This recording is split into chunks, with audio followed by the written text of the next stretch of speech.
Hoy nos adentramos en un texto, bueno, de peso histórico innegable y francamente de oscura fama.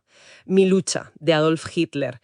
Una obra que décadas después sigue aquí, generando debate, análisis, por su contenido y, claro, por el impacto catastrófico que tuvo. Efectivamente. Pero nuestro enfoque hoy va a ser muy concreto. Vamos a hacer una exploración bastante detallada de fragmentos clave del libro. Ajá. Nos basaremos solo en extractos seleccionados de una traducción al español, textos que él escribió entre 1924 y 1926, más o menos. Entendido. La idea es desgranar un poco esas ideas centrales, tal como las presentó él mismo en ese momento. Vale, o sea que nuestras fuentes son esos fragmentos específicos. La introducción del traductor, el prólogo del propio Hitler, dedicatorias, partes del texto. Eso es. Y la misión entonces es intentar comprender cómo articuló Hitler su visión del mundo, su programa político, digamos, a mediados de los años 20. Ver la estructura de su pensamiento tal como él la expuso. Exacto. Buscamos entender qué consideraba él fundamental y cómo lo justificaba. Pero siempre, en sus propias palabras.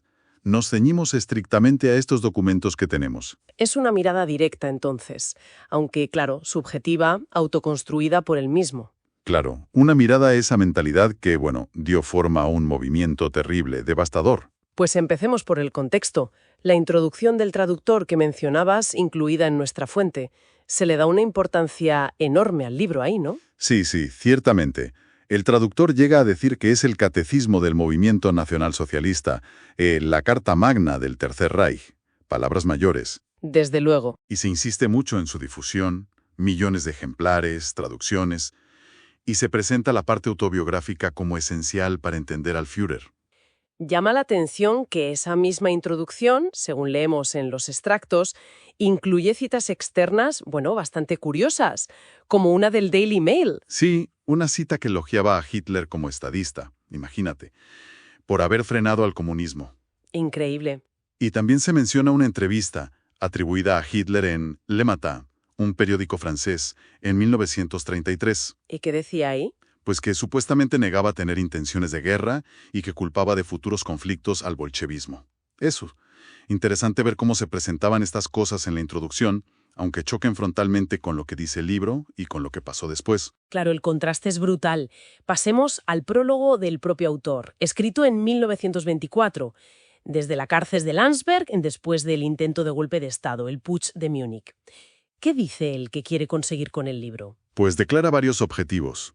Exponer los fines del movimiento, contar su desarrollo, usar su biografía para, digamos, explicar su evolución. Justificarse, en cierto modo. Y, muy importante para él, refutar lo que llama leyendas de la prensa judía. Quiere fijar una doctrina clara, una piedra fundamental para sus seguidores. Ajá. Aunque, fíjate qué curioso, reconoce que la palabra hablada, la oratoria, es superior a la escrita para ganar gente. Un reconocimiento muy pragmático del poder de dar mítines, vamos. Exacto. Y la dedicatoria inicial ya marca un tono muy claro, muy potente. ¿A quién lo dedica? A los que murieron en ese putsch de 1923. Los presenta como mártires, como héroes cuyo sacrificio tiene que inspirar la lucha. Establece un aura de heroísmo y de entrega total desde la primera página. Entremos ya en cómo se forma esa ideología. Le dedica mucho espacio en estos fragmentos, empezando por la infancia, la juventud. Nació en Braunau, justo en la frontera entre Austria y Alemania. Sí, y eso es algo que él mismo interpreta como una señal, una predestinación feliz, dice. Vaya. Refuerza su idea de que Austria y Alemania tenían que fusionarse, sí o sí. Menciona también el origen humilde del padre, que llegó a funcionario. Pero él no quiso seguir ese camino. No, él lo rechazó. Y describe un despertar muy temprano del nacionalismo, ya desde niño. Sí, habla de su interés por la guerra franco-prusiana, de cómo en la escuela ya era un fanático nacionalista alemán, cuestionaba la identidad austriaca. Exacto, y eso conecta directamente con su crítica feroz posterior al Imperio Austrohúngaro. Lo critica duramente. Muchísimo. Lo llama Estado de Nacionalidades. Critica a los Habsburgo por una supuesta política antialemana. Habla de eslavización. Hay una frase muy reveladora que usa. ¿Cuál? dice sentir amor ardiente para mi patria austroalemana y odio profundo contra el Estado austríaco. Esa dualidad es clave en su relato. Luego viene la etapa de Viena. Se muda allí tras morir su madre. Describe esos años con mucha crudeza. Sí, habla de pobreza extrema, trabajos precarios. El hambre, dice, era su fiel camarada. Duro. Pero, ojo, no lo presenta como una derrota, sino como una etapa formativa, crucial para él. Dice que a esos tiempos les debe su dura resistencia, su fortaleza. Se forjó en la adversidad, según él. Eso es, y destaca mucho la autoeducación. Leer, leer y leer en medio de la miseria como su vía de escape y de aprendizaje. Y es en esa Viena, con esos contrastes tan bestias entre riqueza y pobreza, donde él dice que identifica a sus grandes enemigos, los que llama sus dos peligros. El marxismo y el judaísmo. Observa la vida obrera, la inestabilidad, el alcoholismo, pero rechaza, dice, la simple sentimentalidad. Quiere ir más allá. Afirma buscar las causas fundamentales de esa miseria. Y son justo estas experiencias y observaciones en Viena las que, según nos cuenta él, cristalizan en los pilares de su ideología, tal como los expone aquí. Pues hablemos de esos pilares. El antimarxismo está por todas partes en los fragmentos. Omnipresente. Lo identifica, sin ninguna duda, como una doctrina judía destructora. Directamente. Sí, la acusa de negar principios que para él son naturales y básicos. La jerarquía, él lo llama el principio aristocrático, el valor del individuo, la nación, la raza. Todo lo que él defiende. Claro. El fin último del marxismo, según Hitler, es destruir los estados nacionales que no sean judíos, y critica ferozmente a la socialdemocracia por sus métodos, que él llama de terror, de manipulación de masas. ¿Y qué dice de los sindicatos? Que a menudo se asocian con la izquierda. Pues reconoce que, quizá tuvieron una justificación al principio, para defender a los obreros, pero acusa a la socialdemocracia de haberlos pervertido. ¿En qué sentido? De convertirlos en herramientas de la lucha de clases marxista para destruir la economía nacional en lugar de servir a los trabajadores. Llega a decir que su terror en los talleres y en las asambleas solo se puede combatir con un terror análogo. O sea, violencia contra violencia. Básicamente. El segundo pilar, que en su visión va totalmente unido al primero, es un antisemitismo radical, omnipresente. Totalmente entrelazado, sí. Insiste mucho en que no es una cuestión de religión, sino de raza. Los judíos como un pueblo aparte. ¿Y las acusaciones son? Extensísimas. En estos extractos les acusa de controlar la prensa mundial, las finanzas, la cultura, el arte, el teatro, la literatura, de promover inmundicia, dice él. Los culpa de la decadencia moral, de la internacionalización económica. Incluso usa el sionismo como prueba. Exacto, como supuesta prueba de que son una raza diferente. Los describe como parásitos, sin cultura propia, explotadores, todo dentro de una teoría racial muy definida. Clarísima. El judío como la antítesis total del ario. Afirma que la mezcla racial, la bastardización, es la causa de que caigan las civilizaciones, y que el ario es el único creador de cultura. Y por eso necesita pureza racial para prosperar. Y el marxismo, para él, es solo la herramienta. La herramienta judía para lograr esa destrucción racial y estatal. Así lo ve él. Un tercer pilar ideológico, muy marcado también en estos fragmentos, es su rechazo total, frontal, al parlamentarismo. Sí, basado, según cuenta, en lo que él observó directamente en el Reichsrat, el Parlamento austriaco. ¿Y qué le critica? Pues de todo. Lo tacha de ineficaz, de corrupto, de diluir la responsabilidad individual. Dice que está dominado por la mediocridad, habla de un ataro de borregos, y que es incapaz de tomar decisiones firmes. Y vulnerable, supongo. Muy vulnerable a la manipulación, según él. Especialmente a la manipulación judía a través de la prensa. Y lo contrasta con su ideal de democracia germánica. ¿Qué es eso? Bueno, no tiene nada que ver con la democracia liberal que conocemos. Se basa en el liderazgo único, fuerte, el Führerprinzip, el principio del líder. Autoridad total. Autoridad y responsabilidad concentradas en ese líder. Considera que el parlamentarismo debilita al germanismo y fomenta la decadencia del Estado. Y si la opinión pública que influye en el Parlamento es manipulable, como él pensaba. Entonces la herramienta para manipularla se vuelve crucial. Claro, eso nos lleva directos a sus ideas sobre la propaganda. Sin duda, Reconoce abiertamente su poder, afirma haber aprendido de los marxistas y también de los enemigos durante la guerra. ¿Y cómo cree que debe ser una propaganda eficaz? Pues establece principios muy claros. Debe ser popular, dirigida a la inteligencia más baja de las masas, dice él. Apelar a lo básico. Puramente emocional, amor o odio, sin grises. Extremadamente simple, repetitiva hasta la saciedad y totalmente unilateral. Solo la propia razón, sin matices, y culpando siempre y únicamente al enemigo que se ha designado. ¿Critica mucho la propaganda alemana en la Primera Guerra Mundial? Sí, la considera demasiado intelectual, psicológicamente torpe. ¿Y la de los aliados? En cambio, elogia la propaganda aliada. La ve psicológicamente astuta. Cita como ejemplos eficaces el estereotipo de los alemanes como unos o las historias de atrocidades para mantener alta la moral de la tropa y el odio al enemigo. Vale, entonces, todos estos elementos, antimarxismo, antisemitismo, antiparlamentarismo, fe ciega en la propaganda, todo eso confluye en su concepto del Estado racista. Lo define explícitamente así. El Estado no es un fin en sí mismo, sino un medio. ¿Un medio para qué? Para un fin superior, preservar y fomentar la raza aria. La raza, insiste una y otra vez, es el fundamento de la cultura, no el Estado. Rechaza la idea de germanizar a otros pueblos culturalmente. Lo importante es la sangre, no la lengua o las costumbres. Y detalla incluso los deberes que tendría ese Estado. Sí. Mantener la pureza racial, considerar al niño como el tesoro más preciado, fomentar que la gente considerada sana tenga hijos e impedir que los tengan los enfermos y tarados. Llega a mencionar la esterilización como una medida posible. Terrible. Y la educación, dice, debe priorizar lo físico, la salud, luego el carácter, la voluntad, la decisión, y por último lo intelectual, pero siempre con una perspectiva racial, sobre todo al enseñar historia. Y ligado a la supervivencia y expansión de esta raza, introduce el concepto de espacio vital, el Lebensraum. Exacto. Rechaza otras soluciones como mejorar la agricultura interna o la expansión económica por el mundo. Su propuesta es inequívoca. ¿Cuál? La adquisición de nuevo territorio en Europa, mirando claramente hacia el este. Rusia es el objetivo implícito. Esa es la única base sólida, dice, para el futuro de Alemania. Bien, tenemos la ideología, radicalísima. Pero, ¿cómo plantea la estrategia política para llevar eso a la práctica? Parece que aprende mucho de otros movimientos que observó. Totalmente. Analiza críticamente a otros movimientos de Viena, sus precursores.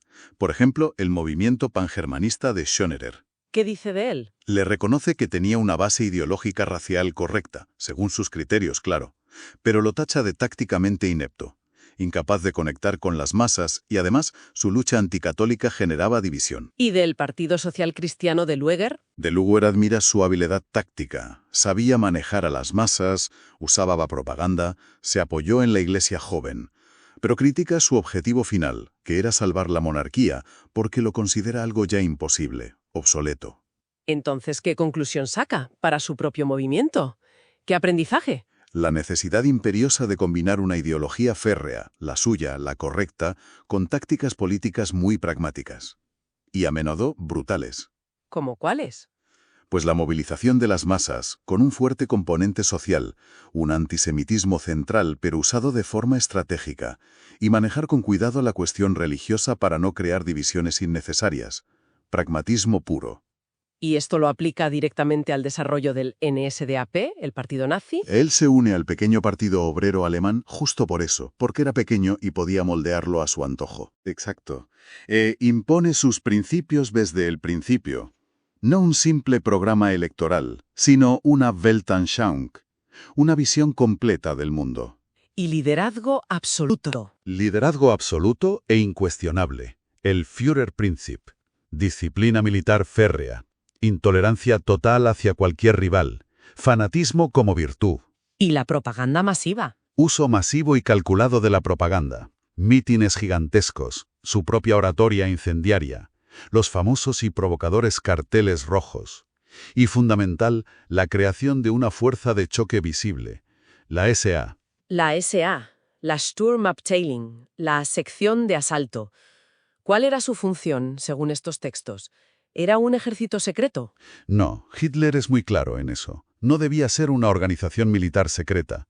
Tenía que ser una fuerza de protección y de propaganda visible, diseñada para intimidar, para demostrar fuerza y para conquistar la calle. O sea, presencia física. Presencia e intimidación. Rechaza explícitamente el asesinato político individual como táctica útil contra un movimiento de masas como el marxismo. La clave, para él, es la demostración de poder colectivo, imponerse en el espacio público. Y distingue entre tipos de seguidores, ¿no? Sí, distingue entre los simpatizantes, la base amplia atraída por la propaganda, y los miembros, que son el núcleo militante, organizado y combativo. El objetivo final que declaran estos fragmentos es, bueno, no deja lugar a dudas. Ninguno. Es destruir el marxismo, que considera el enemigo principal, conquistar el poder estatal, por los medios que sean necesarios, y reestructurar Alemania de arriba a abajo según la ideología nacionalsocialista. Describe incluso tácticas de confrontación directa en los mítines para neutralizar a los adversarios. La Primera Guerra Mundial también ocupa un lugar central en su argumentación y justificación. Sí. Describe su entusiasmo inicial. Veía la guerra casi como una purificación frente al materialismo de antes. Luego narra el horror del combate, claro, pero enfatiza cómo eso forjó su determinación. Y como decíamos, observa la propaganda enemiga. Y aprende de ella. Pero su interpretación de la derrota es fundamental para todo lo que viene después. Rechaza totalmente que Alemania tuviera culpa militar. Completamente. La culpa de la derrota la achaca exclusivamente a factores internos. ¿A cuáles? A la traición del marxismo y del judaísmo internacional, a la debilidad de los políticos, a la falta de unidad nacional y, sobre todo, a no haber eliminado al enemigo interior ya en 1914. La famosa puñalada por la espalda. La Dolche Stoßlegende, exacto. La revolución de 1918 y el armisticio son, para él, actos de traición. Y un símbolo de eso es la huelga en la industria de municiones. ¿Y el Tratado de Versalles? ¿Qué piensa de él? Lo considera una humillación terrible, injusta, opresiva, pero también, y esto es interesante, ve su potencial como herramienta propagandística. ¿Cómo? Para avivar el nacionalismo, si se usara de forma implacable. Critica la pasividad del gobierno de la República de Weimar por no hacerlo. O sea que todo este relato, desde la infancia hasta la posguerra, todo culmina en una llamada a la acción. A la revancha, casi. Exacto. La derrota no es el final, sino el punto de partida para una lucha de liberación nacional. Y esa lucha, según se lee claramente en estos textos, debe basarse en la pureza racial aria, la unidad férrea bajo un líder absoluto. La destrucción de los enemigos internos. Marxismo y judaísmo identificados como uno solo, sí. Y una política exterior agresiva centrada en la conquista de ese Lebensraum en el este. Si intentamos sintetizar un poco lo que nos muestran estos extractos de Mi lucha, vemos una mezcla muy particular. Un relato autobiográfico, muy construido. Sí, totalmente dirigido. Que se fusiona con una ideología, virulenta, centrada en el antisemitismo y el antimarxismo como la clave que explica todo lo malo. Y junto a eso, una crítica radicalísima a la democracia parlamentaria. Una fe ciega en la raza como el motor de la historia. Y una estrategia muy definida para tomar el poder, que combina liderazgo autoritario, propaganda de masas, violencia calculada y esa visión expansionista. Todo está ahí. Nos ofrece una ventana, aunque sea la ventana que él quiso abrir, claro. Filtrada por él, por supuesto. A la mentalidad que impulsó uno de los regímenes más destructivos de la historia. Es notable cómo insisten narrativas muy simples, muy cargadas de emoción, diseñadas para movilizar a la gente y señalar enemigos absolutos. Lo que nos deja inevitablemente con una reflexión. Viendo el enorme énfasis que pone Hitler en estos textos, en el poder de la propaganda, en simplificar los mensajes al máximo, en manipular la psicología de las masas para culpar a unos enemigos designados y prometer soluciones drásticas.